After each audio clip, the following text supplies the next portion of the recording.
وليد هرديgeeda aad iyo aad ayuu mahadsan yahay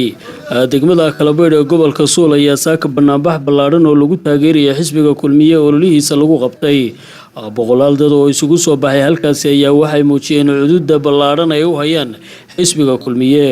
ololaha xisbiyada Soomaaliland ayay ahayd maalintii labaad ee xisbiga kulmiye oo ku dhigay deegaanka Kalabeed ee gobolka Sool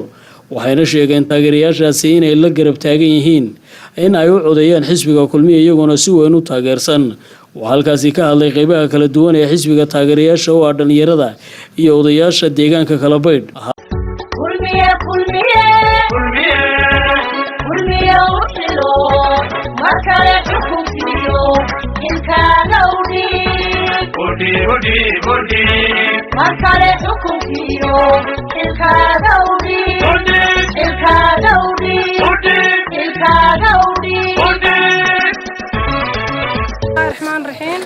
aniga waa leela jaan daruusha garabka haweenka degmada Kalabeed ee kulmiye waxaan aad mug iyo naga mug iyo miisaan hadana degmada waxaan taageersanahay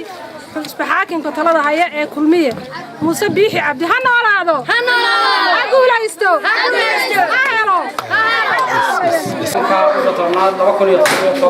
waxaan maanta Kalabeed degmada Kalabeed ee gobolka Sool ugu qabanaya xafladda xisbixaakinka kulmiye xafladdaas oo ay dadku muujinayaan shucuurtooda iyo taageeradooda iyo waxqabadka xisbigooda waxaan aad iyo aad u soo dhaweynayaa dadweynaha gabdhaha hooyooyinka odayaasha saxaafadda isboortiska daayirta dhammaan bulshooyinka dhammaan dadweynaha Kalabeed sida muuqata uma kala hadhin soo dhaweynta xisbiga iyo taageeradiisa awal lagu ogaa waa sida hore lagu ogaa haddana waa sida ka muuqatay idinku wada arkaysaan reer Kalabeed wuxuu ayidsan yahay xisbigiisa kulmiye dalka ka soo qabtay maanta ugu soo baxnay xisbiga kulmiye ololihiisii oo maanta bilaamay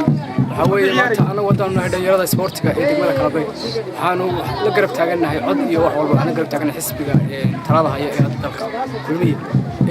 halkan waxa jooga dhalinyarada isboortiga oo dhan iyo haweenka kale qaybaheeda kala duwan waxa weeye anagu garab iyo bool la taaganahay xisbiga kulmiye waan soo dhaweynaa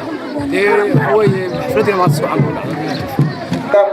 saasaan ku bogaadinayaa waxa weeye haddaan odayaasha dhaqanka nahay xisbigaasaan aad ugu ruusan codka halkaasaan ku ognahay annaguna wada shaqeynaya wada xiriir baan aan ku soo dhaweynaynaa oo yeelaynaa waxa weeye aad loo naasan tihiin waana aad iyo aad baan u naasantihiin waxaana uga soo qayb gasheen xafladan codkana siiya waxqabadna iyaga looga baahiyay marka codka guulaystaan xukuumadda iyo soo sanaag iyo dadka ku dhaqani wuxuu noqonayaa mid fashilmay marka waxaan idinku baraarujinaynaa dadkiina gobolka ku nool codkiina in aad siisaan xisbiga kulmiye idinkoo uga faa'iidaysanaya heshiiska ay galeen labada xukuumadood xukuumaddii hore Khaatumo iyo Soomaaliland waxa kaliya lagu dhaqangelin karaa waxa weeye inagoo codkeena siino kulmiye waayo ma sii wadi karaan cid dadka hadda anigu wax labanlabaynaya waa la yaabanahay waxa kulmiye ahay degmada Kalabeed anigu kuma arag xisbiga la yiraahdo wadani kuma arag ma arag waxa kulmiye ahay haatan si toos idinku wareejiya degmada Arcadaya gobolka Sool iyo Sakariye wadani ololaha xisbiga kulmiye sidii maanta halkaasi ay uga dhigeen taageerayaasha xisbiga kulmiye